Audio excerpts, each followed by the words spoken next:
Why are so many Americans angry about Maduro's capture if so many Venezuelans are celebrating it? Well, have you noticed that a lot of the celebrations you're seeing are actually from Venezuelans outside of Venezuela? This is in Buenos Aires, Argentina. This is in Chile. This is in Spain, Madrid. And the reason for that is kind of dark because since 2014, which is roughly when Maduro came into power, Venezuela has experienced one of the largest migration exoduses in recent history. Just imagine losing over 20% of your entire population. Since 2014, nearly 8 million people have left, making it one of the largest displacement crises in the world. And there is a fair reason why. Post-2014, the country's inflation spiked over 1.3 million%. And this was before the US sanctions hit. And it got much worse in the decade that followed. Their GDP shrank by about 75%, which is one of the largest contractions ever for a non-war country. They saw widespread poverty, malnutrition, severe shortages of food, medicine, and essential services, political repression. I mean, the list goes on. Venezuela is not poor today because it lacks resources, people, or skills. It's poor because its institutions collapsed. But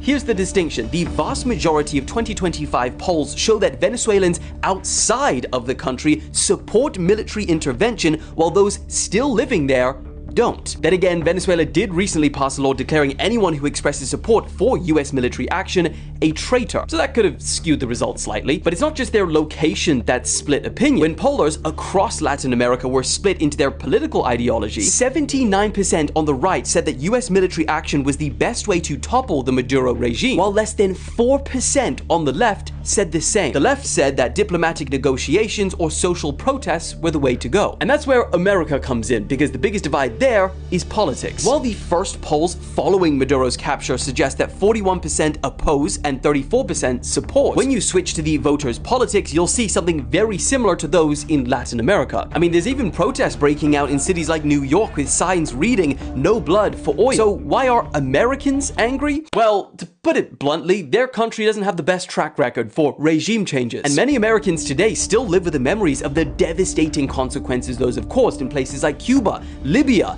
and Iraq. They say that this is blatant imperialism, that this is a violation of international law, that Trump doesn't have the right to unilaterally say that their country is now running another sovereign country. But those who support this, including many Venezuelans, say Maduro was a murderous dictator that was ruining the lives of millions. And many are thanking Trump, saying that for the first time in decades, Venezuela is free and maybe finally they can return home. Because remember, it wasn't that long ago when Venezuela was one of the richest countries in Latin America. It had a higher GDP per capita than Spain, Portugal, Greece, and South Korea. But the question is, what do you think? Is this the beginning of Venezuela's return to its former glory? Or is it a dangerous precedent and the start of something much worse?